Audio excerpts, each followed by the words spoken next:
there BookTube, it's Janet and I've got a little book haul today. Two of the books were bought for me by Eleanor for our Bookopoly reading treat that we buy each other a book each month. Now I'm not sure if I've opened two by mistake and whether she sent me a March one and an April one, but I opened them both, so I'm just going to haul them for you and show them. And the first one she sent to me is Girls Made of Snow and Glass, and this is by Melissa Bashadoost. I've probably said that completely wrong. And we've shared our wish list with each other, and so each month we send each other a little treat for Bookopoly, and I'd completely forgotten about this one, so it's great when these little surprises arrive. This seems a bit of a weird kind of fantasy book. It follows the story of Mina, who's 16. Her father is a very, very evil, unpleasant magician, and Mina thinks it's quite normal to have no heart. And the reason she has no heart is because her father cut it out. And she has never then known love in her life.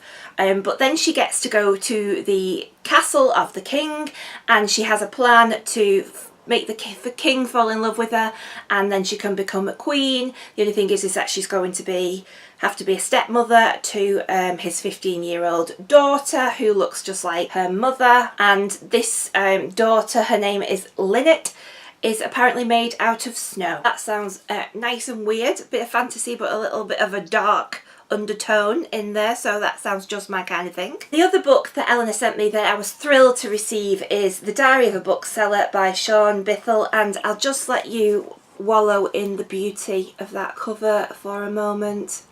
Doesn't that just look like the place that we all want to be all the time? And this is the actual diary of Sean Bithell, and he owns a bookshop in Wigtown, which I believe is like Scotland's like book town, and it's the largest second-hand bookshop apparently in Scotland.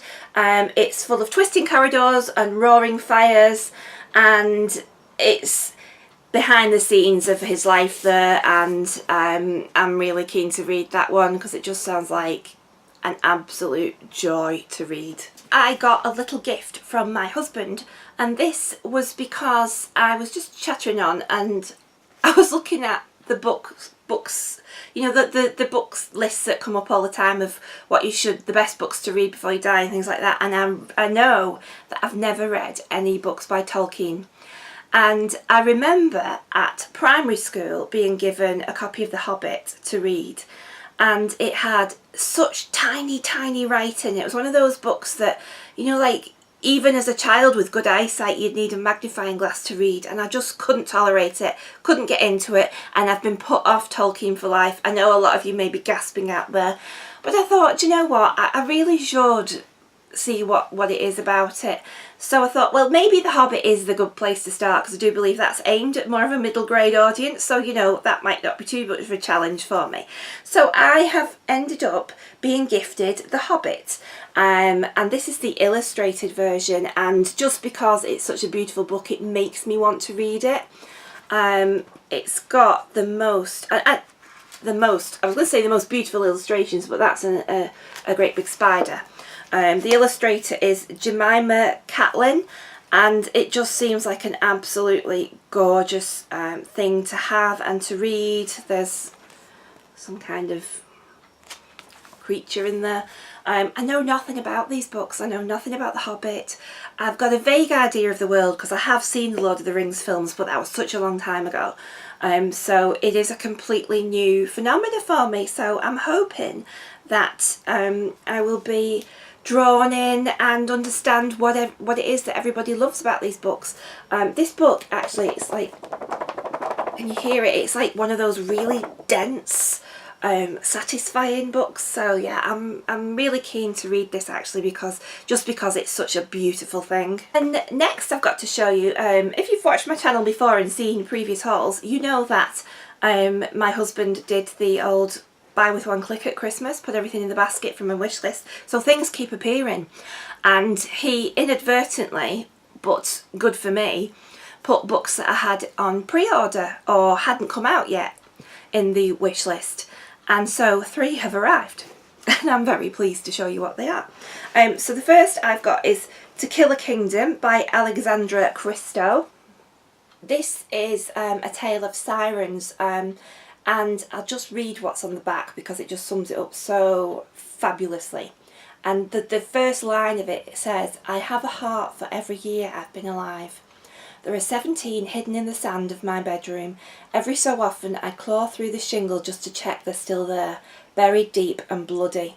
And I'm not going to read on any more than that because that's enough for me to want to read on. So that one just sounds like, yeah, a lovely bit of a dark grisly tale as well, with a bit of fantasy thrown in.